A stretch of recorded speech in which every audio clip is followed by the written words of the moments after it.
होगी, घटना क्या है? मैं बताना चाहूँगा कि जो मुझे जानकारी है 17 तारीख को 11 बजे दिन में लड़की के पिताजी के द्वारा जानकारी मिली कि 11 बजे दिन में घर से 4-5 लड़के के साथ जलावन लेने के लिए थाना के बगल में कुछ झाड़ी टाइप के वहाँ गई। वहाँ जाने के क्रम में आपका जलावन तोड़ी और जलावन तोड़ करके वापस लड़की सारे लोग चली आ रही थी घर। उसी क्रम में आगे लड़की लोग बढ़ी गई और ये पीछू आ गई। उसी क्रम में किसी ने इसको अगवा करके उठा लिया और दिन भर गायब रखा और रात भर भी गायब रखा। उसी क्रम में 18 तारीख को सुबह ग्रामीण के द्वारा सूचना मिली उसके पिताजी को कि आपकी बच्ची की बॉडी धान के खेत में डिगा हुआ है, थाना के ही नज़दीक।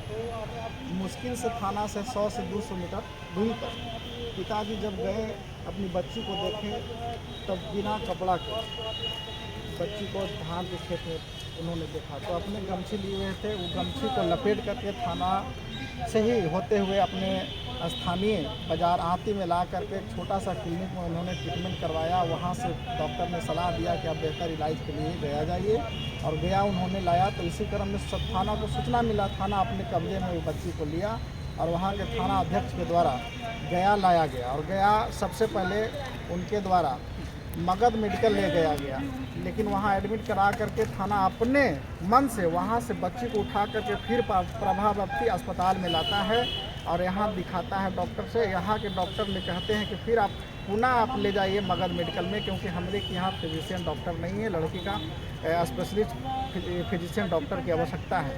तो पुनः डॉक्टर के सलाह पर थाना प्रभारी मगध मेडिकल ले जाते हैं।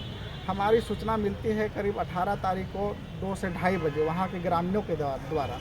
तो हमने पहल करते हुए मगध मेडिकल पहुँचते हैं तो वहाँ पर आती थाना के अध्यक्ष और एक महिला कांस्टेबल और वहाँ के थाना से एएसआई जिनका नाम अजय करकट्टा मौजूद रहते हैं। जब हम उनके गार्जियन से संपर्क करते हैं तो उनके गार्जियन ने हमको रोते हुए कहता है कि सर मैं बहुत डरा हुआ हूँ, पुलिस हमको बहुत मारने और धमकाने की बात कही है गाली गलौज के साथ, और उनका बच्ची को भी डराते धमकाते हुए बोला है कि तुम कहाँ थी, बोलना कि तुम घर में थी, तुम्हारा बुखार लगा हुआ था, तुम्हारे पिताजी ने घर से ही उठा करके लाया है इलाज करवाने के लिए।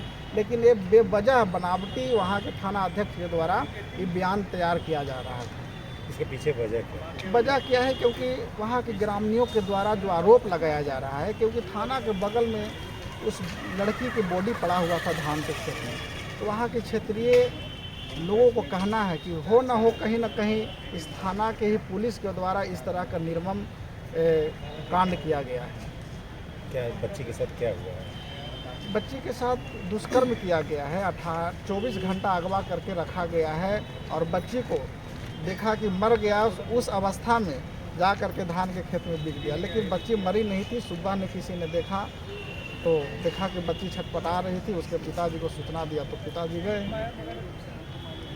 क्या आपका डिमांड कुछ बोला जाए? डिमांड है, हमने वरीय पुलिस पदाधिकारी से भी संपर्क किया है और अभी तक उस पीड़ित परिवार के साथ हम खड़ा हैं कि कहीं से भी कुछ अगर थोड़ा सा भी पता चलता है कि इस घटना को अंजाम किसने दिया है तो इसके लेकर के उस बच्ची के साथ जो घटना घटा है उसको न्याय दिलाने के लिए हमारी लड़ाई रोड पर आकर के लड़ाई लड़कर के उसको न्याय दिलाने का काम करें। कर सकते हैं। मेरा नाम शंभुनाथ यादव, स्वराज पार्टी गया जिला अध्यक्ष।